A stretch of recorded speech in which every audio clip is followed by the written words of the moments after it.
Good afternoon, everyone. Welcome to this year's Bradlaugh Lecture. My name is Stephen Evans. I'm the Chief Executive of the National Secular Society. The lecture itself is named after the founder of the NSS, Charles Bradlaugh, who, despite being elected by the people of Northampton to represent them, was famously denied his seat in Parliament on account of his beliefs. And he was instrumental in bringing about a change in the law to ensure that non-religious MPs could affirm rather than swear a religious oath and therefore take their seat in Parliament. Now, if you haven't already, do check out the magnificent portrait of Bradlaugh which hangs on the stairwell right outside this room, a gift actually donated to the gallery by the Manchester Secular Society.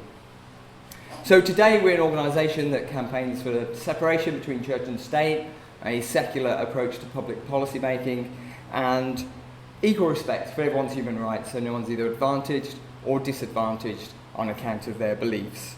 Not a radical idea you would have thought, but in a country steeped in religious privilege, evidently it still is. And Manchester has, of course, been an incredible hotbed of radical ideas, and it seems fitting to be back here in Manchester today for a lecture, the Bradlaugh Lecture, which, appropriately enough, is called Reclaiming Radical Ideas in Schools. And to deliver today's lecture, we're delighted to be joined by Andrew Moffat. Andrew has been awarded an MBE for his services to equality and diversity in education, yet this year found himself at the centre of probably one of the year's, Brexit aside, probably one of the year's most high-profile news stories, the ongoing protests against No Outsiders, not only at Parkfield Community School, where Andrew is assistant head, but also other schools within the region and also across the country. So No Outsiders, which aims to teach children about diversity, inclusivity, equality and the characteristics protected by the Equality Act, such as sexual orientation and of course religion, has generated significant debate and attracted considerable criticism, probably most notably from Muslim parents and other religious conservatives, but also from others who, for various reasons, think the content isn't appropriate for schools. Some even thinking that the content could turn their children gay. Now, at the NSS, we've been supportive of No Outsiders. No child should feel that they are sinful or in any way wrong for being gay. And throughout our history, the NSS has championed gay rights, actively working in opposition, often, to organised religion, to ensure that lesbian, gay, bisexual, and transgender people can live openly, without discrimination, and with equal rights. Our former president, Terry Sanderson, who I'm happy to say joins us today, has probably done more than most to progress this cause. For 25 years, he wrote the very popular Media Watch column in Gay Times, which was, and still is today, one of the most comprehensive records of the extent of homophobia, particularly in the press, but the extent of homophobia in the UK. Terry went on to publish a number of self-help books for gay people, including How to Be a Happy Homosexual, and of course the Gay Man's Kama Sutra, which I don't think is on the reading list for No Outsiders. But if you'd listened to some critics, you'd have thought it was.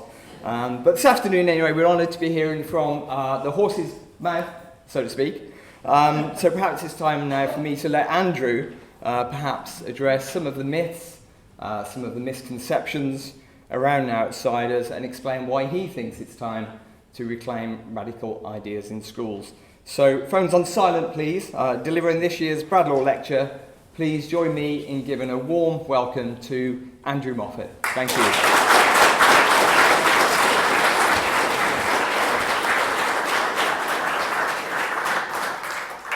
Right, thank you very much everyone. Good afternoon everyone. You don't have to answer, it's not an assembly.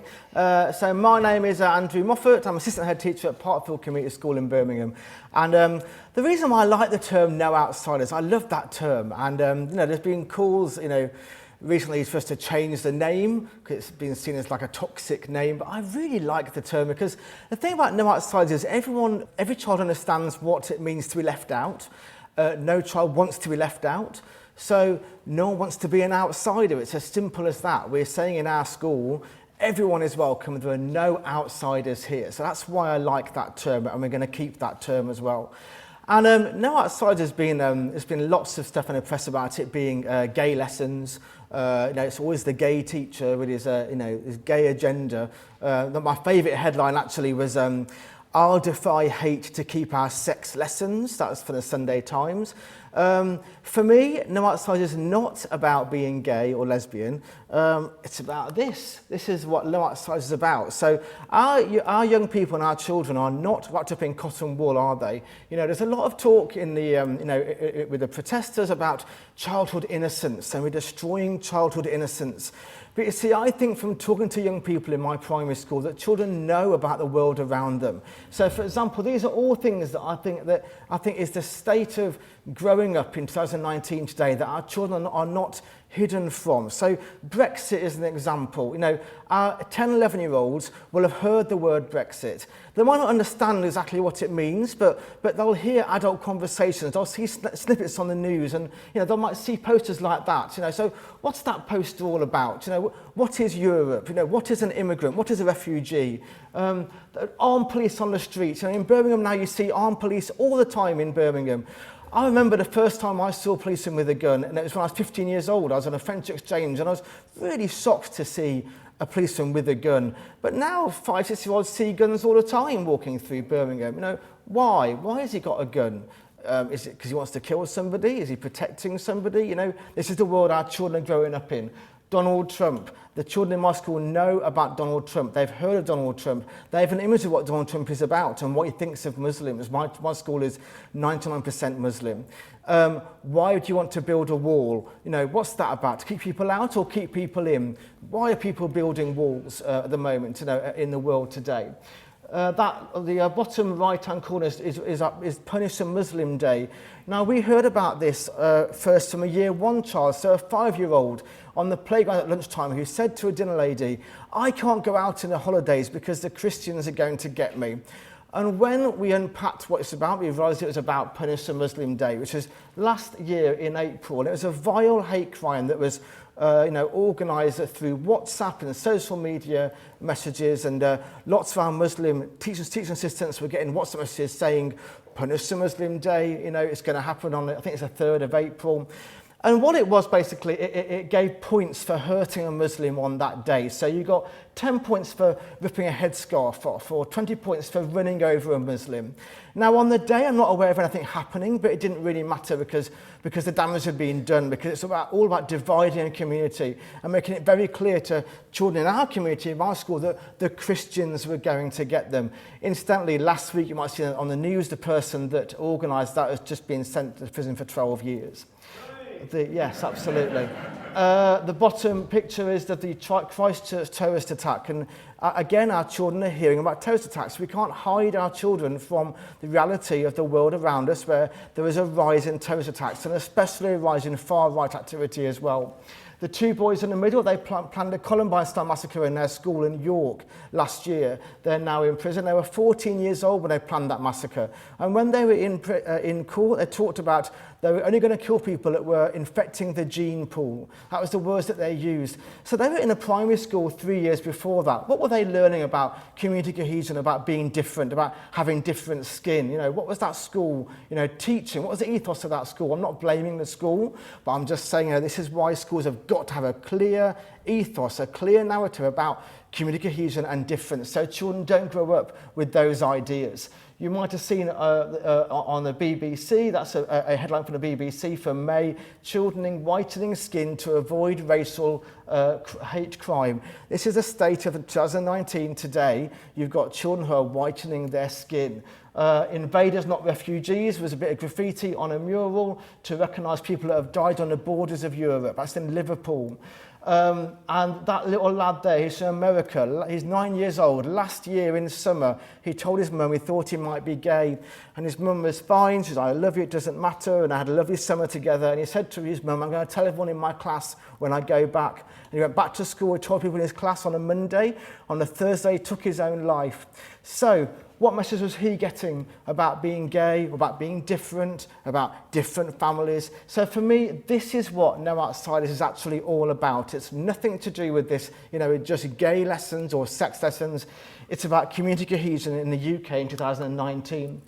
And the Home Office figures for racial hate crime and for hate crime in general are very, very clear. There is a rise. We're living in a vacuum at the moment where hate crime is on the rise. 17% rise, in fact, in the last 2 years. And you might have seen 81% rise in transgender hate crimes that came out in June this year. And these were all taken just from June this year. Just 1 month, I took headlines from 1 month about a rise in attacks on LGBT people.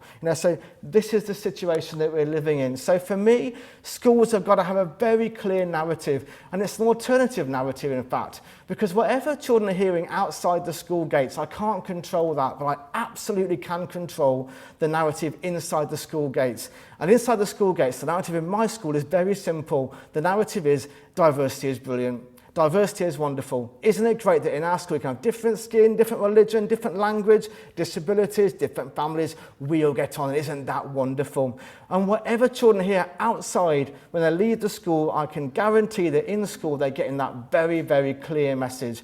And it's so important, isn't it? Because as I've experienced in the last 6 months, some children are getting a different message outside the school gates. And there's an interesting piece of footage, you can find it on YouTube. If you go to Tristram Hunt, Labour, UKIP or something, you can find it. And it's 2015, Tristram Hunt, Labour MP, was doing PR for the Labour Party in one of our many elections last decade.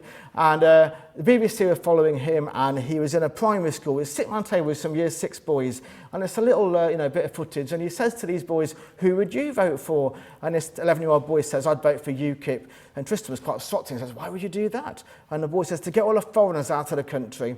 And it's there on YouTube. It's there. It was a BBC report.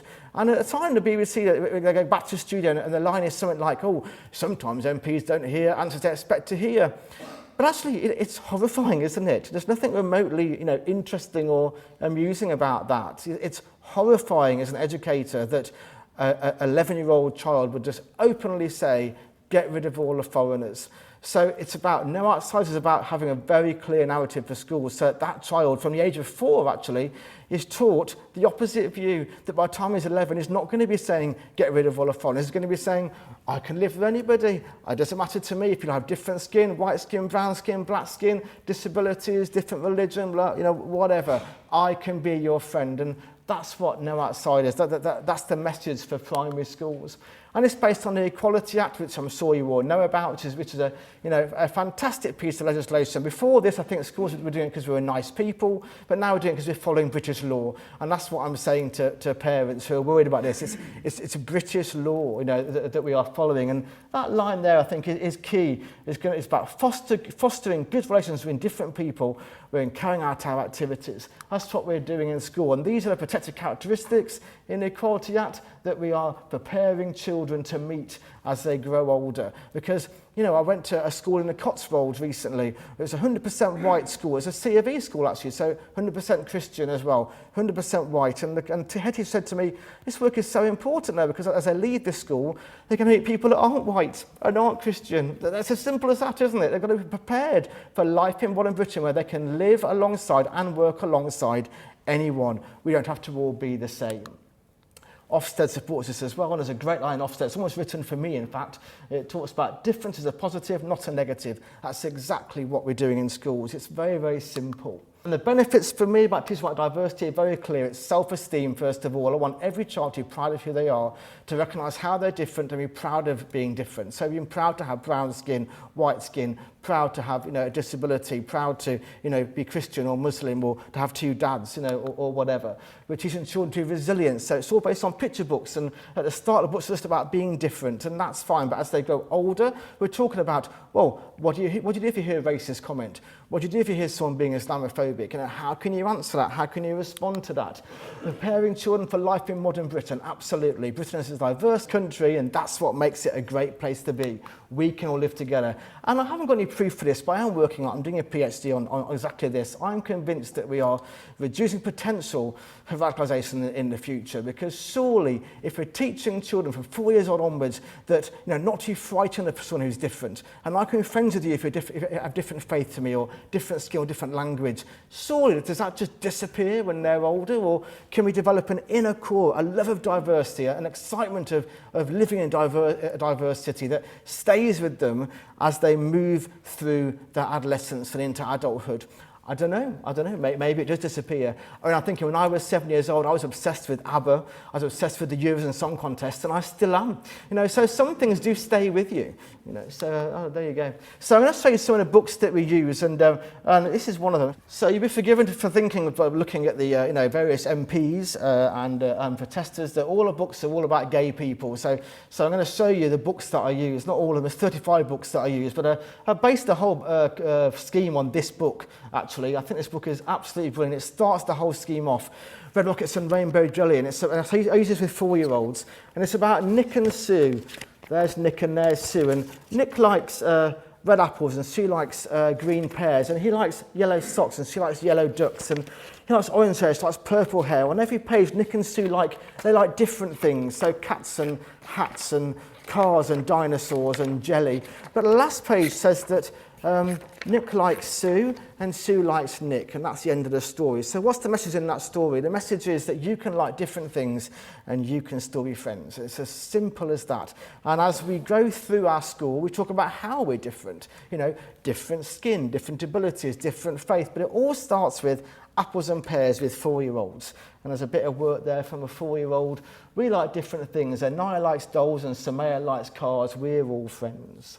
Those are all the books that I'm using with 4-year-olds.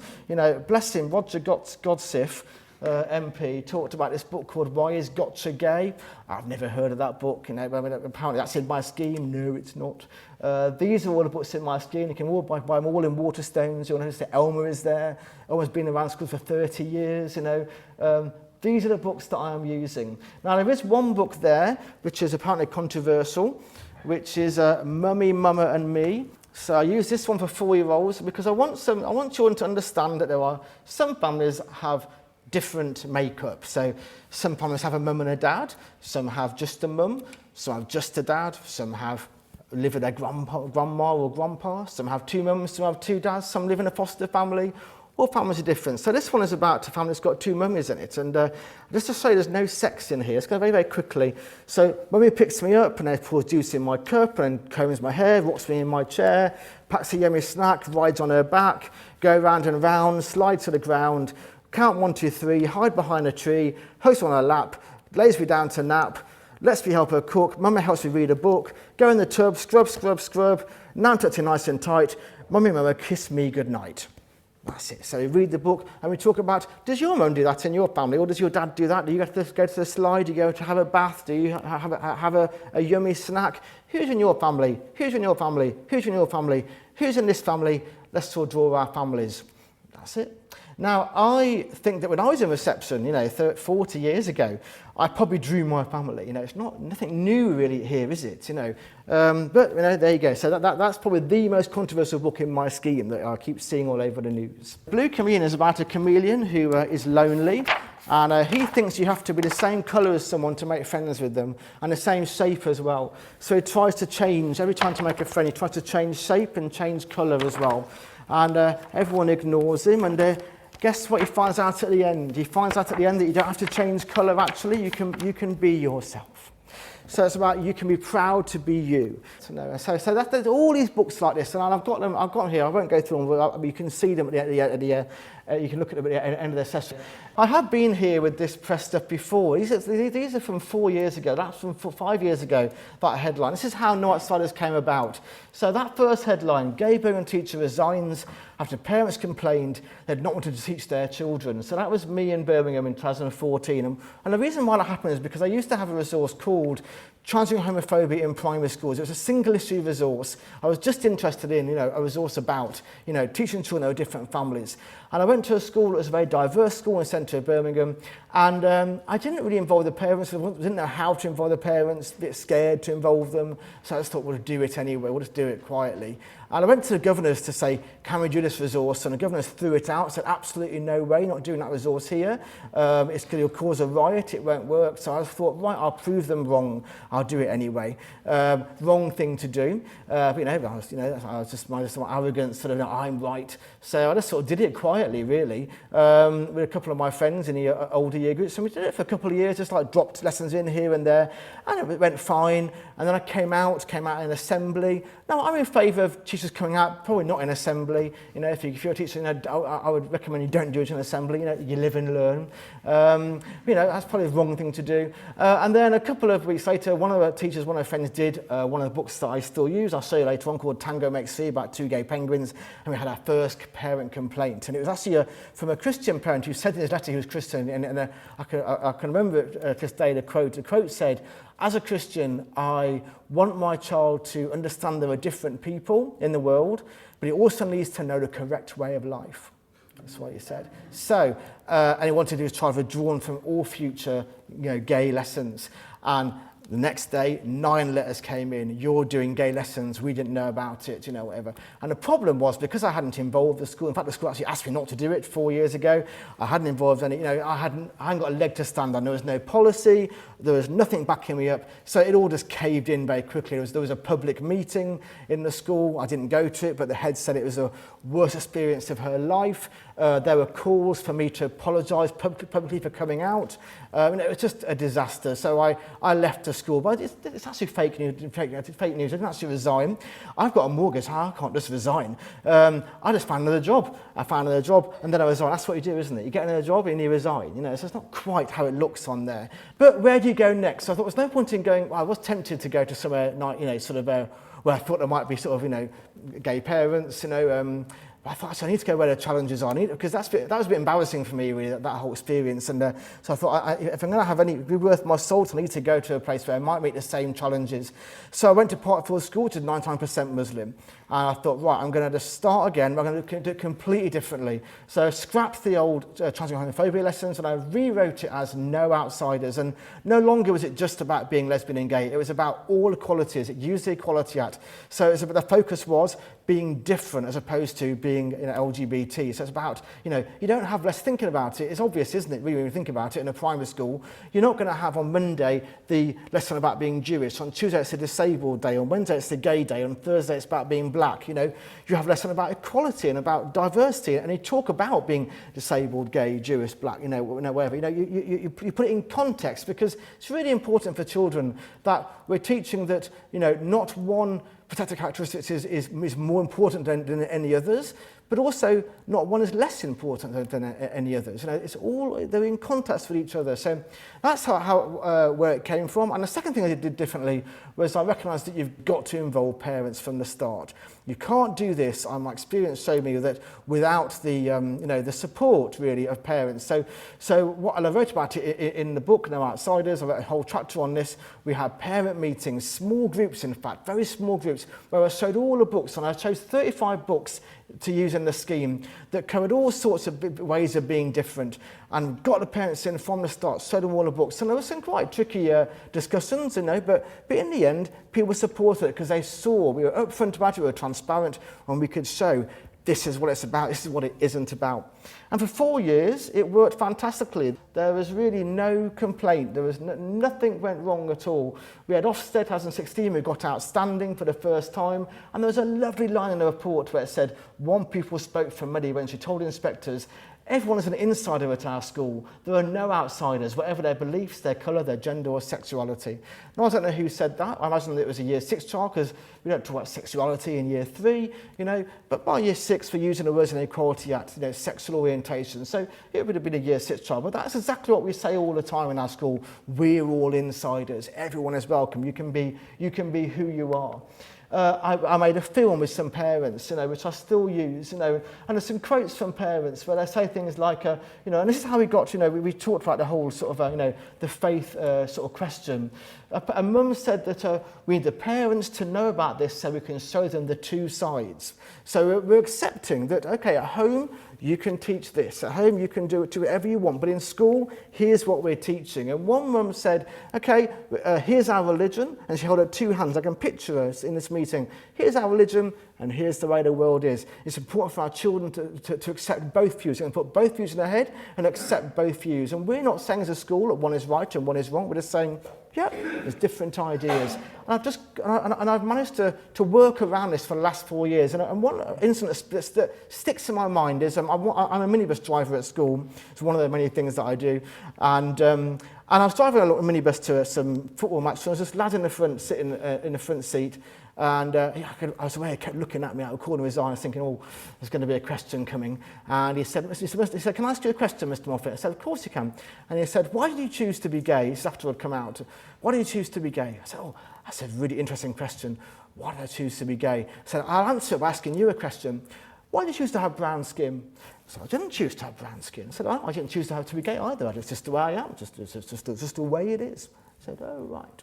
And he paused and he said, can I ask you something else? I said, of course you can. He said, well, in mosques they say that you can't be gay, but you say you can be gay. So which one is it? So I said, well, and this is the answer I give all the time. I haven't been asked that very often, but occasionally I've been asked it, and this is the answer I give all the time. I say, yeah, well, that's the great thing about living in Britain, isn't it? We can have different ideas. There's loads of ideas floating around. People believe in this, people believe in this, people believe in this. And we can have debate and discussion, and we may not always agree, but we can start with respect for each other. That's it. That's it. We may not agree, but we can still get along. So we've been doing this for 4 years, and it's worked fantastically. So what went wrong? In October last year, the government put out consultation for new RSE guidelines, relationship and sex education. And it's right they did that because it's been 18 years since the last one. And lots of rumours started spreading around about what this would mean for sex education in schools. And there's a really interesting video on YouTube. You can look it up, Dr. Kate Godfrey Fawcett. I'm sure she won't mind me plugging her.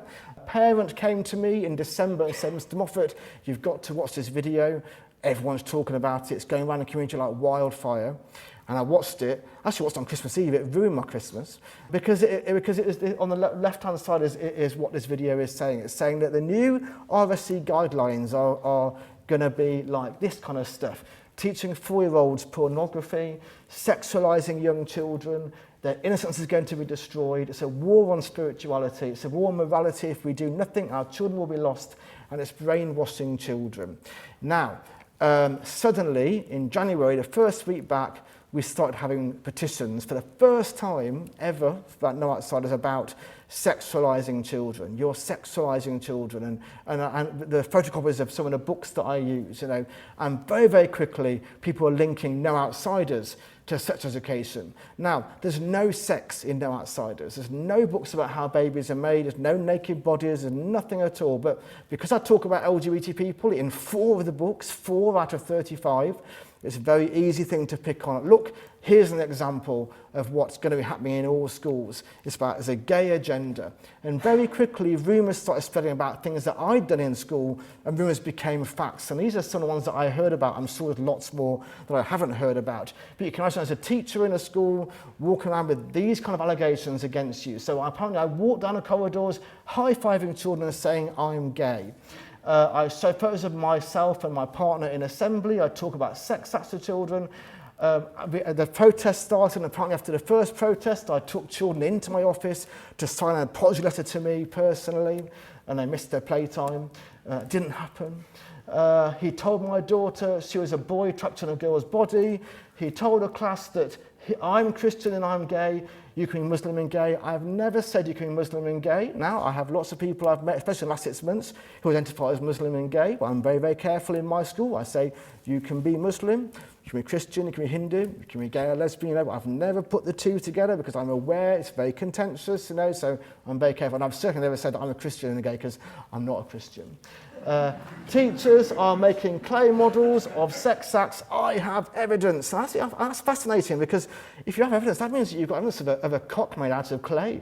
So someone's made a penis out of clay and photographed it and said, look, this is what we're doing in school. I'd love to see it. You know, it certainly wasn't from no outsiders or from my school. So you can imagine all these rumours and they become facts very, very quickly, spreading around. And that's why the protests became very, very big and very frightening as well. And before long, we had protests of like 200-300 people outside our school. Some parents, but many not parents, I have to say. This was the problem with the RSC guidance. So this is the government guidance for RSC released this year in July, and these are the lines that are difficult for schools. This is what makes it difficult. So schools are to ensure that their teaching is sensitive and age appropriate. And what does that mean? You know, it's a value judgment, isn't it? So, you know, what is sensitive to me might not be sensitive to you. At the point that schools consider it appropriate to teach pupils LGBT, you know, well, so it's up to us then. So our parents would argue that you shouldn't teach it at all. You know, it's up to us to decide when it's appropriate. You know, what we need is for schools, the government to say, you need to teach this in primary schools, but it's not prepared to say, and that's the problem. And schools are free to determine how to do this. So our community is saying you shouldn't do it. Yeah, and it's left us out on a limb. There's the FAQs and the guidance. Again, does legislative education take account of my faith? In all schools, when teaching about these subjects, religious background and pupils must be taken into account when planning teaching so that topics are appropriately handled. What does that mean? You know, and again, that makes it very difficult for us, very difficult if you're in a school with 99% Muslim population, or C of E, you know, or Catholic population, you know. I mean, so what is that saying about, you know, what's more important? And again, this is also in the facts as well. Will it cover LGBT relationships? And I think this is a bit contradictory, actually. So people should be taught about society when they're growing up. Yeah, absolutely, I would agree with that. Obviously, should meet the needs of all pupils, developing sexuality or identity, absolutely. But then further down it says there is no specific requirement to teach about LGBT in primary schools. They can cover LGBT content if they consider it age appropriate to do so. So again, there you go, left out on a limb. It's down to us. And the community is saying to us, you don't have to teach it. Why are you teaching it? They're not teaching it. Why are you teaching it? So the government, if they want us to teach us, have got to step up and be more robust about what they want primary schools to do. So you'll have seen what happened very, very quickly. And all of these are from Birmingham. It got very nasty. Oh, the global teacher was an interesting one. So I was up for, I mean, it's fantastic in lots of ways. So I was up for a global teacher of the year, the Barkey Foundation teacher of the year this year, up for a $1 million award, a $1 million prize. I was in the top 10. But you see, for the protesters, this was further evidence that it was a global conspiracy. It was a global conspiracy, the global gay agenda. You see, he's going to win $1 million and he's going to, you know, spend it on making children gay. You know, so actually it didn't help in a way. But yeah, look, I had a great time. I didn't win, but I went to Dubai, I had a great time, you know, and you know, that's good. So lots of good things happened as a result of this day. Yeah, there's some very difficult times, but there's been some amazing results out of this as well. Ofsted, I don't often say Ofsted are great, but goodness me, Ofsted have been fantastic about this actually. You know, there's some great quotes from Ofsted about, you know, it's right that children are taught about same-sex couples. It's very, very simple. You know, Ofsted are backing schools to do this. Ofsted came back to us. I was popular that day, you can imagine. You know, we were outstanding before. We get a phone call, Ofsted are coming in because of the protests and because of the parent complaints, so they came back. Now, if we'd have lost our outstanding status, that would have been a big signal, wouldn't it? You know, you're no longer outstanding, but, you know, look what No Outside has done. Well, do you know what? We retained our outstanding status. We remained outstanding. You know, so that was a massive, you know, victory, I feel, actually. And there was some great quotes in the Ofsted inspection for the school. You know, that one down at the bottom, a small but vocal minority of parents feel that staff do not sufficiently listen to their concerns. Their view is that PSHE education and equality focuses on LGBT issues, and this work is not age appropriate. Inspectors found no evidence that this is the case. So thank you, Ofsted. Damien Hines, the previous education minister, said that parents should not be able to be given a veto on what schools teach. So again, all the right things being said.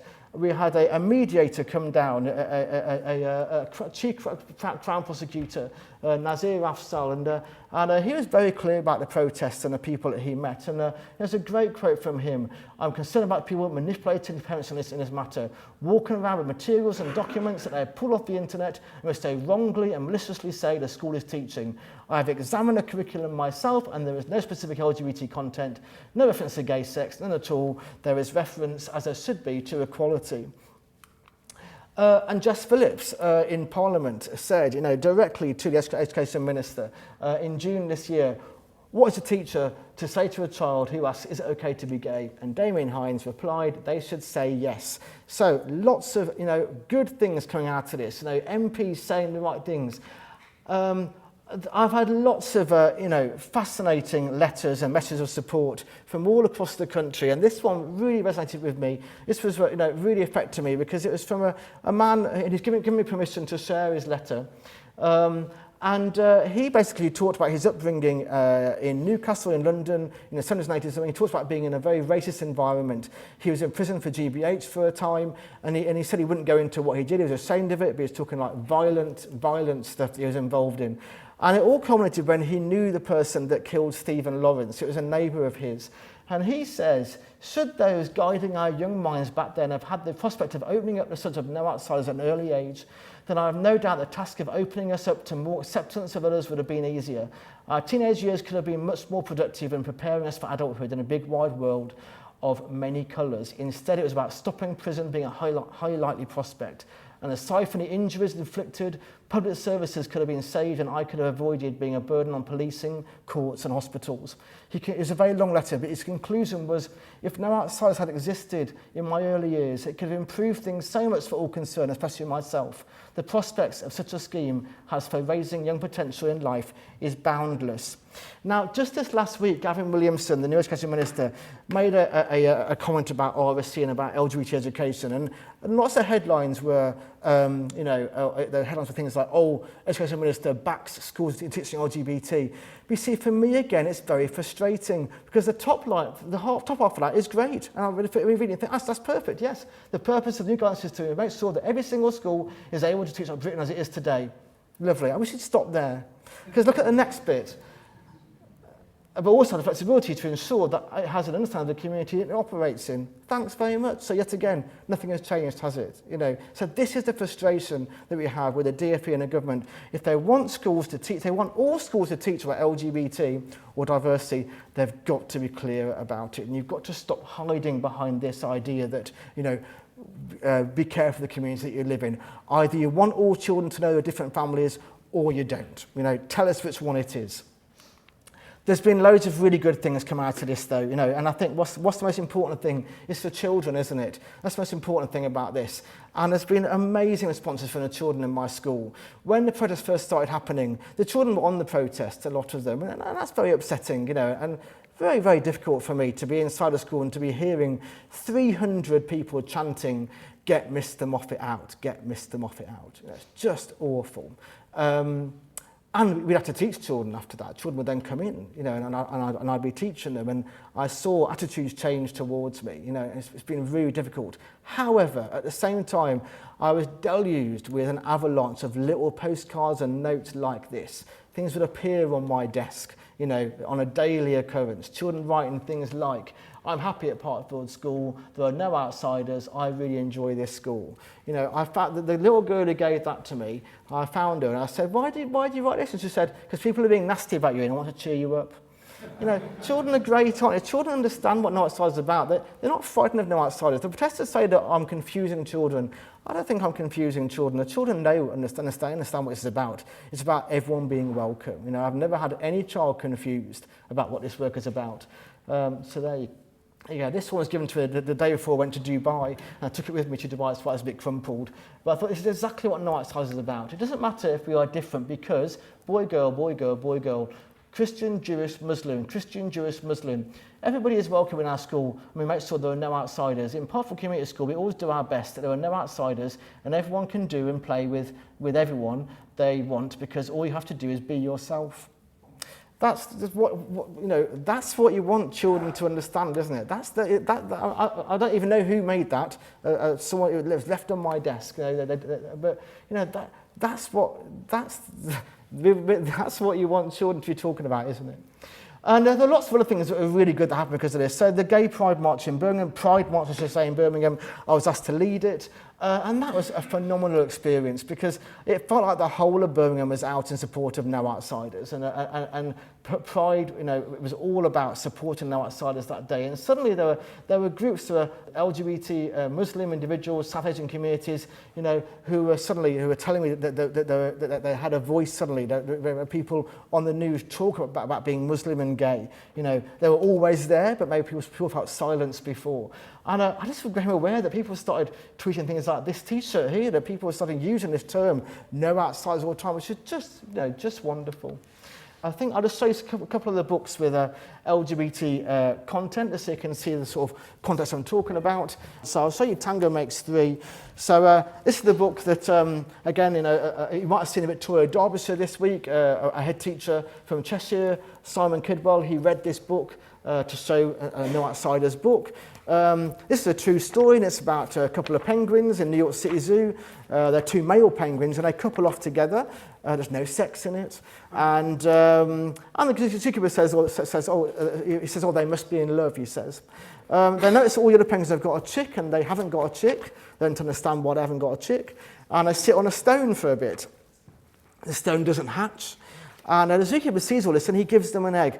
On Victoria Derbyshire, it's almost saying they stole an egg. No, they didn't steal an egg. The zookeeper gives this there, look, he gave them an egg. They sit on it. After a bit, out pops Tango. Tango is the first penguin in the zoo to have two daddies, and that's it. So it's about adoption, it's about different families, all families being valid, you know. And I use that in year 5 in my No Outsider scheme, which is 10-year-olds. But importantly, I want to show you how I use it. So in this lesson plan, I talk about how this book is actually banned in Hong Kong. It's banned, and I think in Singapore as well. I think maybe in Utah, it's on the top shelf of the library. You have to ask for it. So there's some places where it's quite hard to read this book, and that's interesting, isn't it? That's interesting because why? Why are some places, you know, thinking this shouldn't be read by young children? You know, what are they worried about? You know, so we talk about, where does that come from? What are people worried about with this book? And we talk about what it's like in the UK. You can buy it on Amazon in the UK. It's not banned. You can get it in libraries. You know, I'm reading it to you now. So why is that? So why is that different? You know, and so why are some people frightened and why are some people not frightened? And then we write about our response. So I ask children to write, so tell me about the book. Write about why some people are saying it should be banned.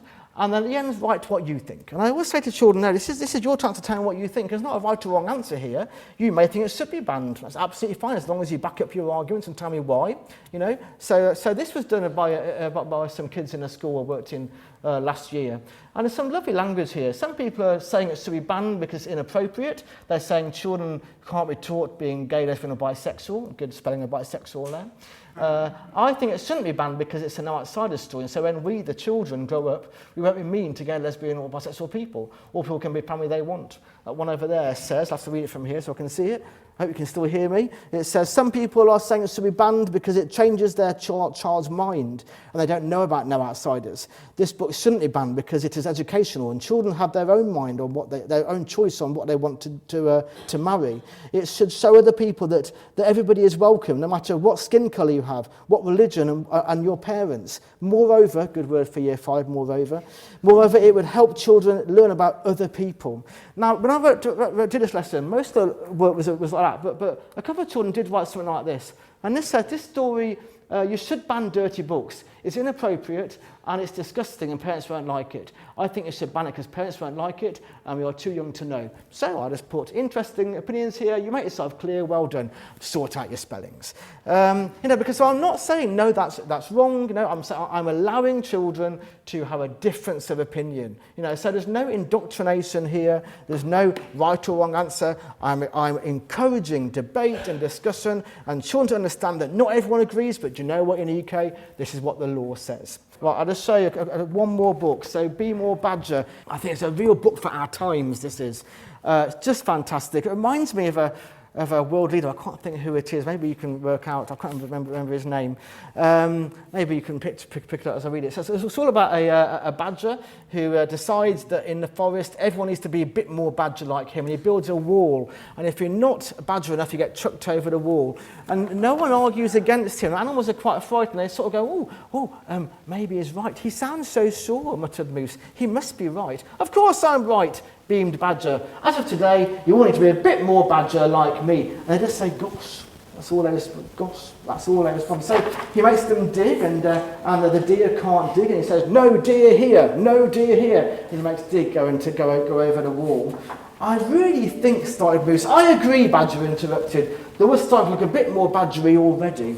And he makes them fit into small holes, and the moose can't, so he chucks them over the wall, and then if you can't bark like a badger, you can go over the wall, and the butterflies are too colourful, so they go over the wall as well. And in the end, he's all by himself, and he realises that he paints one last sign, and he says, I'm sorry. He understood badgers aren't best, friends are. Now that's a great ending, because actually I don't like the ending, actually. I think it's quite a weak ending. It's a great book, Stella J. James, I use it all the time. But I do think the ending is weak, because the whole story is about, the badger basically being, abhorrent. And then the last page is like, I'm sorry. And it's like, oh, okay, we're all friends again. That's not real life, is it? That's not how life works. But us as a teacher, that's a gift, that is, because we rewrite the ending and we say, well, is that good enough? What they're going to say to him. Actually, it's interesting that the backs are turned. They're not all smiling and running towards him, are they? So maybe the author knew what she was doing. Maybe it was on purpose. So we write about, so what do you think they're going to say to him? How can we make sure that never, ever happens again? And for the work for that, and I've got some lovely examples of work here that I did in a school somewhere. I can't remember where it was. I just said, right, I want you to write responses to the badger. So when the badger says, badgers are best, how are you going to respond? That's a perfect response. No one is. No one's perfect. Great response. When a badger says, be more badger, this kid's written, why? I love that response. It's so simple, isn't it? That's what you need to be saying. Just ask why. Because badgers are best. Anyone not black or white can over the wall. And as Charles written, everyone has the right to decide who they want to be. So no, we are staying. No deer here, no deer here. Why doesn't anyone argue? Yes, dear here. Yes, dear here. Fantastic. And I keep going back to the children. I'll show the children this. I think this page is perfect for this kind of work. When he's going, badgers are best, blah, blah, blah. What do the animals say? They say, gosh. That's all they say. Is that a good response when someone is being racist or homophobic or Islamophobic? What's a better response than just, gosh? So I think that's a great lesson. I'll do like 10 more minutes more on another thing. I've got a website. You almost look at it, no-outsiders.com. And part of that is I do assembly pictures, because the books are fantastic, but they're not enough. Assembly pictures give us a chance to do a weekly injection of No Outsiders, across the whole school. And the purpose of assembly pictures they are current affairs, really. I find good news stories, because I'm recognising that children are seeing lots of stuff outside of school that they may think is a bad world that we live in, terrorist attacks, racist attacks, people being unkind to each other. So I'm finding examples of stories where good things are happening, so I can say, look, they agree with us. They would love No Outsiders. These two pictures I'm using this week in my school was the first week back. This lad on the right, there's a story about basically his mum is a t-shirt printing shop in the US. She said to him, right, you can have whatever design on a t-shirt you want. Choose a design to have in a t-shirt for the first day back at school. And she thought he was going to choose like a dragon or a football or something. And he chose, I will be your friend. Now that's lovely, isn't it? Why do you choose that? He says, because I want people to have friends on their first day at school. And he's called Blake, and that went viral. And people started tagging Blake's, hashtag Blake's friends. And people started having t-shirts saying hashtag Blake's friends. And it's wonderful, isn't it? That's a perfect way to start off the new year. I can't wait to use it on Monday. We're going to use it for all the kids across the school. We want children like Blake in our school. Why doesn't he say, I'll be your friend if you're white? I'll be your friend if you're Christian. I'll be your friend if you're Muslim. Doesn't care about that. He'll just be your friend. And this little lad here on the left is the little black kid saw the white kid crying in the corner. First day at school, again in America.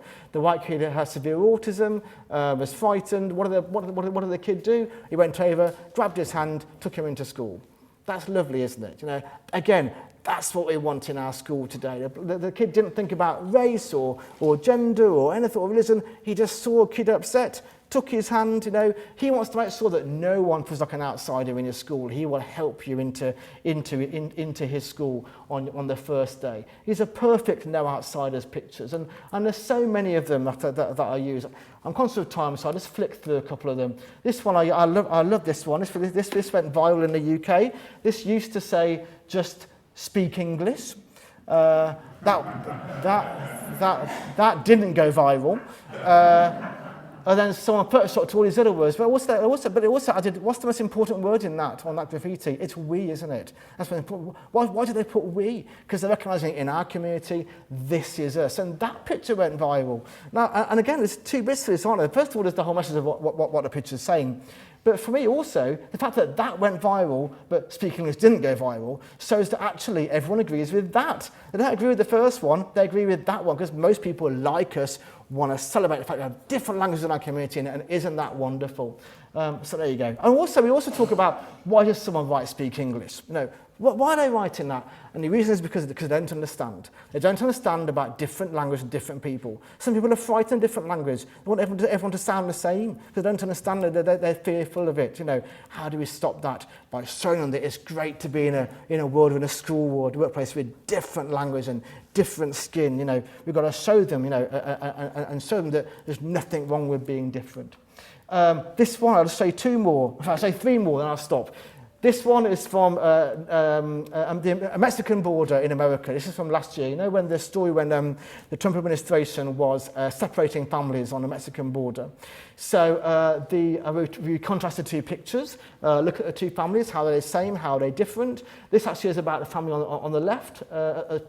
At the top, they're from California. They saw what was happening and they wanted to help. So they contacted a law firm in the US to say, if we're going to employ you to help one family stay together, to employ a lawyer to help one family stay together, how much would it cost? And the law firm said it cost $1,500. They said, right, we'll raise $1,500. So they put a crowdfunding page on Facebook and on a Sunday night and said, we want to raise $1,500 just to help one family stay together.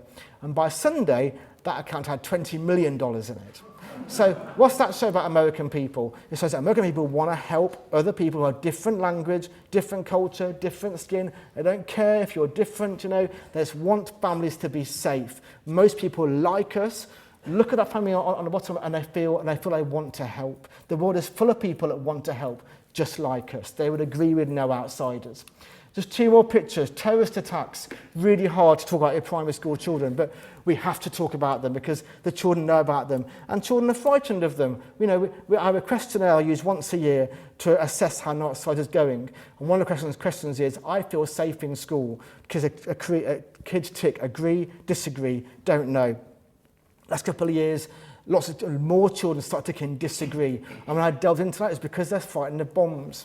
They're frightened terrorists because they see it on the news. They're feeling unsafe. So we have to talk about terrorist attacks. So how do we do that? So what I do is I wait until the day after or a week after a terrorist attack and I'll show pictures like this, because whenever you have an attack, and it happened in Manchester actually, there was a fantastic display of solidarity the day after, wasn't there, in a city square. And I used that picture, a lovely picture of all these people coming together. And what are they saying? Well, first of all, what do they look like? And it's the same, this is Westminster Bridge. You can't see their faces, but do you think they're all white? Are they all black? Are they all Asian? Are they all male? Are they all female? Are they all Muslim? Are they all Christian? Are they all able-bodied? Are they all gay? What's that show? They're all different. They're all different, and what are they saying? They're saying, we want peace. They're saying, we want to live together. They're saying, we're different and we belong in the UK. And that's what we've got to focus on. And a child once said to me, why did a terrorist kill? It was in an assembly, and I was really, goodness, how do you answer that to a 10-year-old? And everyone was looking at me, and I said what I've said ever since. I said, because he didn't understand. This is after the Paris attacks, actually. It's the first time, this is when this happened. He said, why did a terrorist kill? I said, because that person didn't understand. He didn't understand about difference and diversity. Some people think the world is better if we're all the same skin, the same religion, the same culture. They're frightened of people being different. We know the opposite is true, actually. We know it's great to have different skin, different religion, different culture. But that person hadn't heard that yet. They hadn't understood it. They weren't lucky enough to go to a school like ours where we talk about being different. So what can we do about that, children? We've got to talk about it all the time, haven't we? And if we hear someone say, I can't be your friend because you're black, or I can't be your friend because you're a different religion, we've got to say to them, no, that's not true. There are no outsiders. We can be friends. We've got to teach people, because that's how we stop that happening again. But the bottom line is that, okay, the terrorist attack happened. That happened. One person could cause an attack. But look at all those people. There were tens of thousands of people there, and they agree with us. So one person didn't agree, but tens of thousands of people do agree with us and continue to agree with us. So more people that agree with us are now outsiders than don't. And the final picture I'll finish on is this, because this is my favourite picture from last year. And there's all this criticism about that I've got this gay agenda and I'm making children gay and all this rubbish. So here's an example of a picture I use to talk about different families. Because of course, when I use the term different families, I'm not just talking about people that are gay and lesbian, am I? There are lots of different families. This is a great picture, and that's a person that took at Delia D. Blackburn. It was on Twitter, went viral on Twitter. And the story behind this is last summer, is the man who's running is a bride's father. And the man standing at the back is the bride's stepdad. And the bride's stepdad has been looking after her for most of her life. But the bride's father was walking down the aisle. So as the ceremony started, and I started walking down the aisle, the bride's father decided it was wrong, and he ran to the front. He grabbed stepdad, he took him back, and they walked the daughter down together. Because he said, you have as much right to be here as I do. Now that is a lovely story, isn't it? Because again, it's different families. This girl's got two dads.